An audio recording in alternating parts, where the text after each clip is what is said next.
ఎందుకు అది నానబెడుతున్నారో నాకు అసలు తెలియదు. అమ్మాది పార్టీ అంటారు, ఉమ్మీద్ సలీం అంటారు, శ్రీకాంత్ రెడ్డి అంటారు, మదిరి భాస్కర్ రెడ్డి అంటారు, గుడిసెకిస్తమ్మ అంటారు, సౌదీ రఫూఫ్ అంటున్నారు. ఇంతమంది పోటీ వచ్చిన సింగల్ గా ఆయన గెలుస్తారనే మీకు తెలుసు. ఆయన మించి నమస్కారం. నిన్న చంద్రబాబు నాయుడు వచ్చిన పథకంలోన మీటింగ్ సభలోన మా సహ ప్రెసిడెంట్ని చాలా మాటలు అన్నాడు. ఆయన ఏం మాట్లాడతాడో 70-75 సంవత్సరాలు అయింది. ఆయనకి అసలు మతి స్థితి ఉందో లేదో తెలియదు. కానీ ఆయనకి మళ్ళా మా సహ ప్రెసిడెంట్ని, మనోజ్ రెడ్డి గారిని, మా అమ్మగారిని, శైలజమ్మ గారిని అందరూ విమర్శని, అక్కడ బాలనారాయణ రెడ్డి గారిని, ఇక్కడ వెంకటరామరెడ్డి గారిని, ప్రతి ఒక్కరిని విమర్శలు చేయడమే.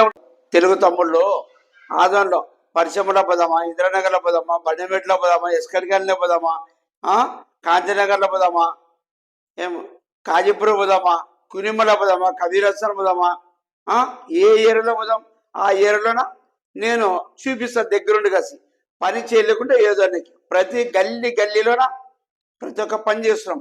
ఎక్కడో కొద్దిగా బ్లాక్ అండ్ ఏదో హైలైట్ చేసుకొచ్చి మీరు మాట్లాడు చాలా తప్పు. రేపే రాండి, నేను చూపిస్తా. పట్టణం అన్నాక గల్లీలోన స్టేర్ గేజ్లు బాత్రూంలో అది ఏది కట్టించుంటారు. మేము అడిగే పనులు చేస్తున్నాం. ఏదో దాన్ని చూసుకొచ్చి అభివృద్ధి చేయడం చాలా తప్పు. ఇప్పుడు నేను రేపు రాండి, రేపే చూపిస్తా, రేపే పని చేపిస్తాం. 24 గంటల్లో మేము చేయలేకుంటే పని ఏదో. ఆయనకి ఒక్క ఆయనకి పోటీ 9 మంది వస్తున్నారు. ఆ 9 మందిలో ఎవరికి ఇస్తారు మీరు? ఎమ్మెల్యేకి ఆ స్లిప్ పట్టుకుని మీరు చెప్తున్నారే, ఆ స్లిప్ ఇచ్చినోళ్ళకి ఇస్తారా లేదా మీరు అనుకున్న వాళ్ళకి ఇస్తారా? ఆ 9 మందిలోన పోటీ చేస్తారా?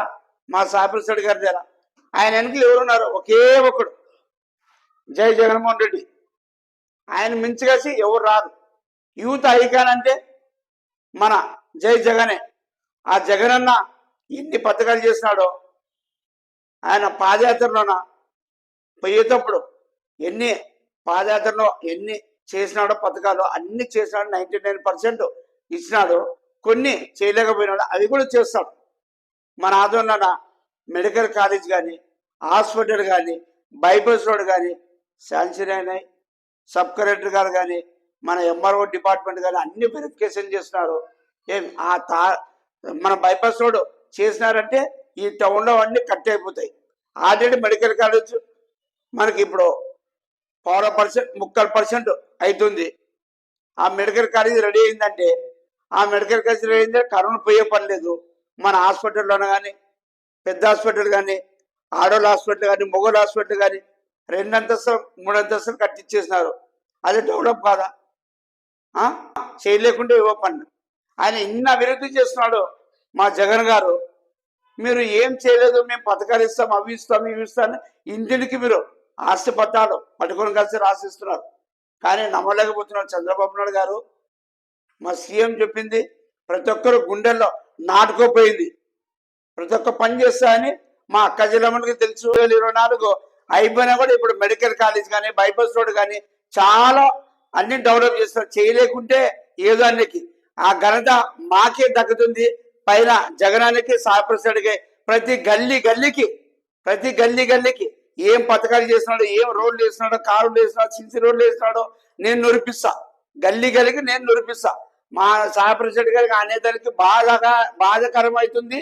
మా కార్యకర్తలు కానీ వెనకాలము ముందుండి కలిసి 10-15 మెజార్టీతో మేము గెలిపే లేకుంటే నేను పరిగణాలనే కాదు. నేను పరిగణన రుజువు చెప్పి లేకుంటే మీకు వచ్చే పథకాలు కానీ మా వల్లే మీరు జై కొట్టండి. ఎక్కడైనా కూడా జై జగన్ కోసం మీరు అనాల్సింది. ప్రతి ఒక్క గుండెల్లో లబ్డబ్ అని కొట్టుకుంటుంది. జగన్మోహన్ రెడ్డి గారు వచ్చేది 2024 మళ్ళా ఆయన గెలుస్తాడు. రేపు ఎన్నికలు వస్తున్నాగా మీరు చూడండి. ఎక్కడో చోట మీరు వచ్చిందని కలిసి మీరు ఉత్సాహంగా ఆనందించడము, ఎగరడము మీకే దక్కుతుంది అని అనుకోవచ్చు. కానీ అది జరిగేది మాదే. పైన జగన్మోహన్ రెడ్డి గారే గెలుస్తాడు. ఆయన ఎప్పుడు బాధపడు, ఎప్పుడు నవ్వుతూనే ఉంటాడు. ఇక్కడ మా సాయప్రసాద్ కానీ ఎప్పుడు మేమే గెలిచేదని కార్యకర్తలు వల్ల, కౌన్సిలర్ వల్ల, సర్పంచ్ వల్ల నేను హామీ ఇస్తాం. ప్రతి ఇయర్లోన ప్రతి ఒక్క ఏరినా మేము గెలుస్తామగా మేము హామీ ఇస్తున్నాము. గెలిపి లేకుండా మేము కార్యకర్తలే కాదు, నేను పరిగణనే కాదు.